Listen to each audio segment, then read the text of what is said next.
All right, y'all, trying to do this quickly. I'm trying to make a super long video on this, but Traxxas Stampede 4x4 vxl versus the Hoss 4x4 vxl. Now, there are differences between these two, and I kind of want to point this out, some of the major things in this video. So, though I've had my Stampede for a good while, it's still in kind of a stock configuration with the exception of lights, etc. on there. But first thing you guys see there is that the Hoss is longer than the Stampede, and that's important to this as well. One of the differences is going to be the battery trays, and I'll show that to you guys once I take these tops off and stuff. But that's one of the major differences between the two, and I'm glad that Traxxas did go in and make this chassis longer to fit longer batteries in it, because that is one of the limitations of the Stampede, excuse me, is gonna be the limited batteries you can use. And you can use a standard size lipo, but when it comes to longer lipos and bigger lipos, you can't do that with the Stampede. You gotta buy modification parts to do that.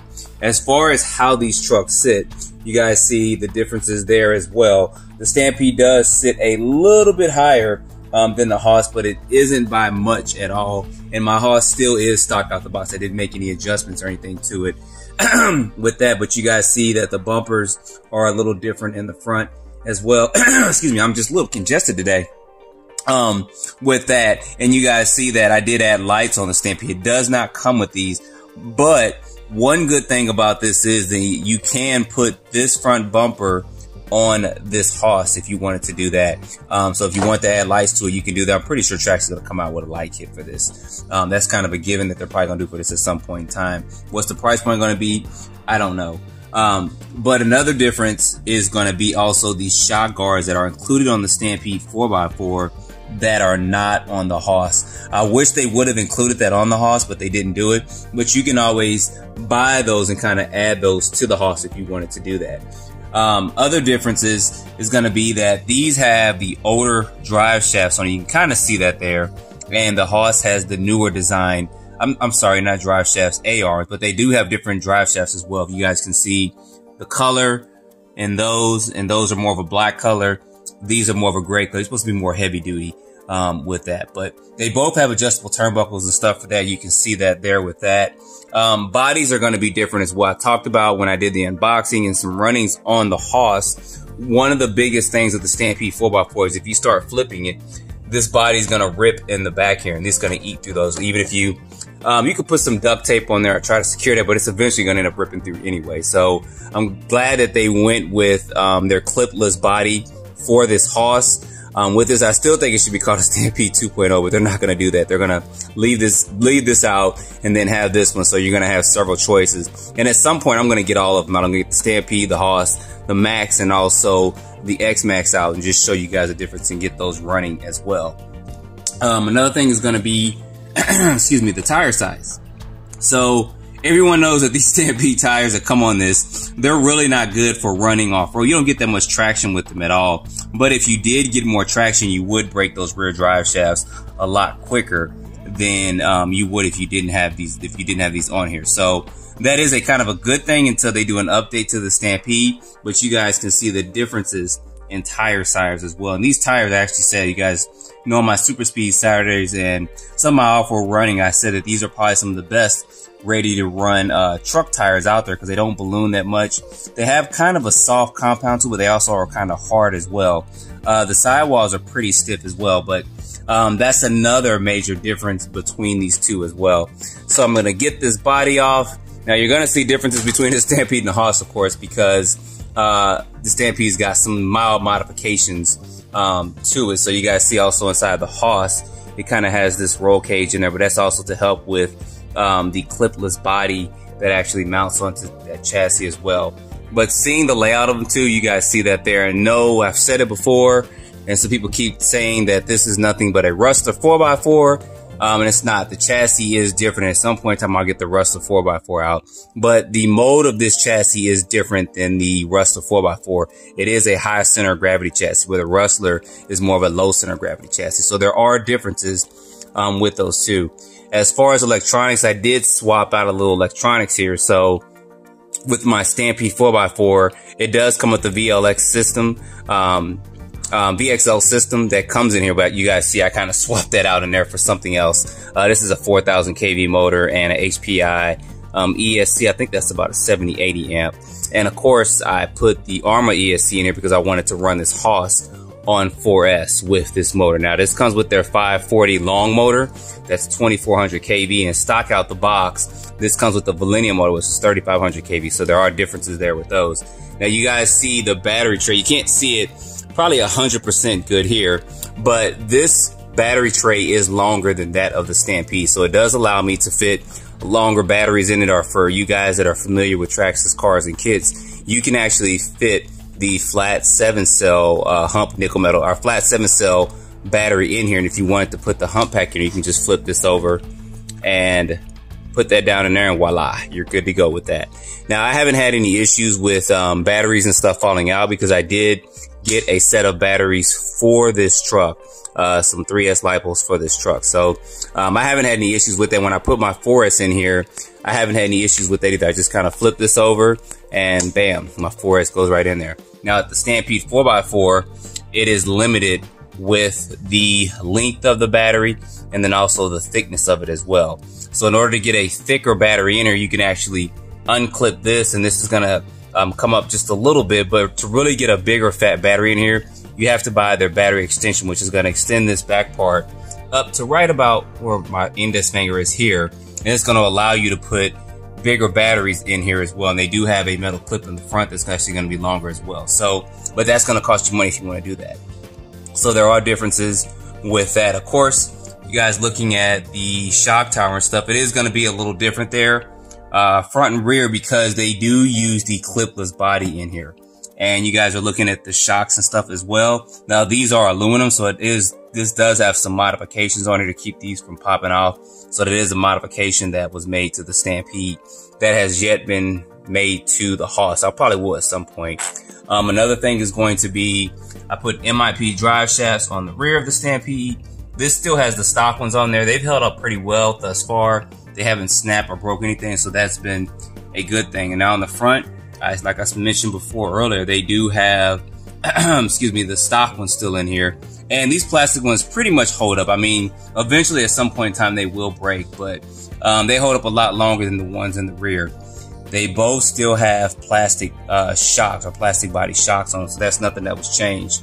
A lot of us were kind of wanting upgraded shocks on here, or at least threaded body shocks for this, but we didn't get that with the Hoss. Maybe they'll do a running update at some point in time later on. They'll get that on there. Another thing is going to be these side pieces. Now these are made to keep this body on, or keep the body from flapping in the air as you're running the truck and stuff.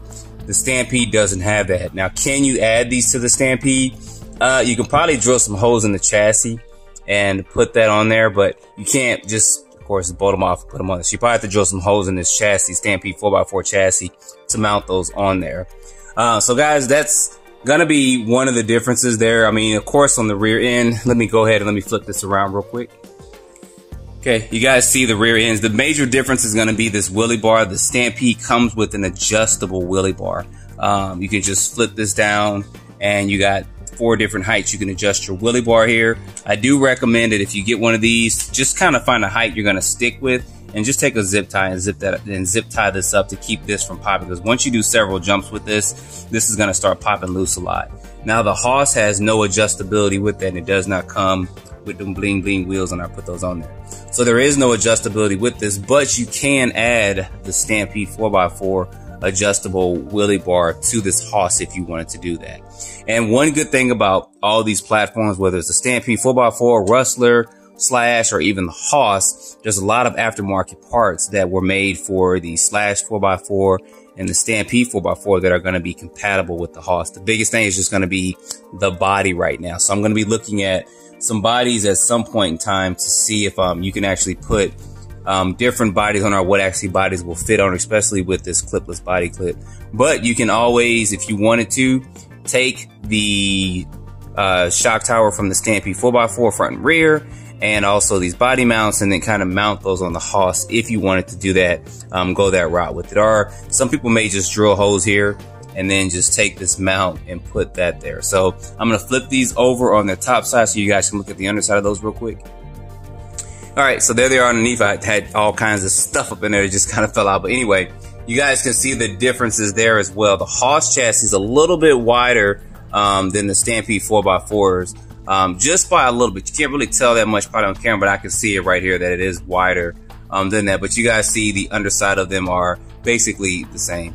I mean, as far as the construction, they use a lot of the parts from the Stampede on the Hoss, which is kind of why a lot of us were saying it should be a Stampede 4x4 2.0, but they stuck with the new name and called it the Hoss. So I don't think too many people are complaining too much more on that. So, all right, guys. So that's a quick look at these. Haha, food y'all.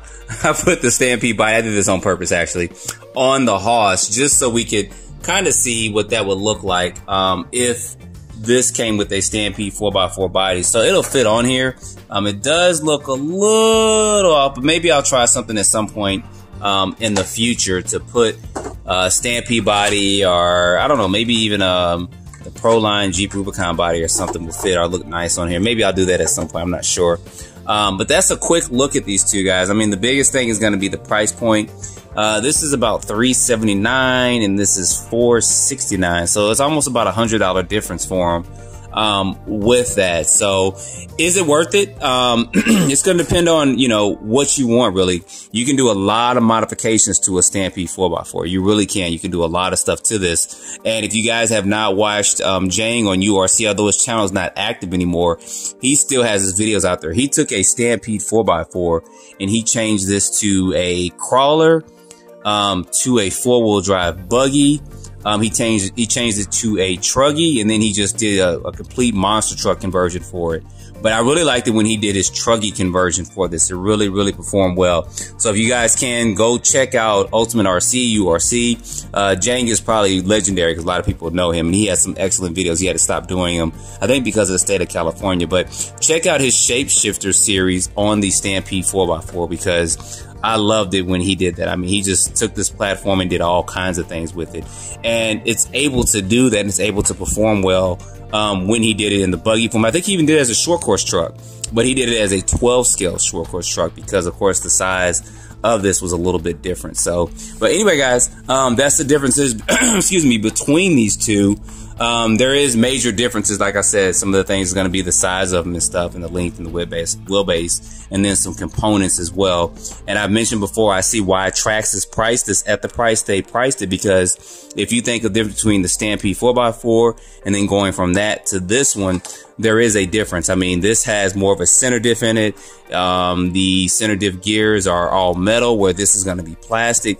So there are differences with that. And of course, the system that they put up in here, this still comes with the VXL 3S system, but they did change like the wires on the speed controller. It's got 6.5 bullet connectors on it, and the motor is a 2200 or 2400 kV motor that can do 4S, and we'll probably try 6S at some point. But anyway, guys, that is a look at this. If I missed something, put it down below in the comments. Just leave. I should have got it out, but he just wants to be in the film right there, so we're just gonna put him right there. So guys, don't forget to like, subscribe, stay tuned for more videos. Thanks for watching.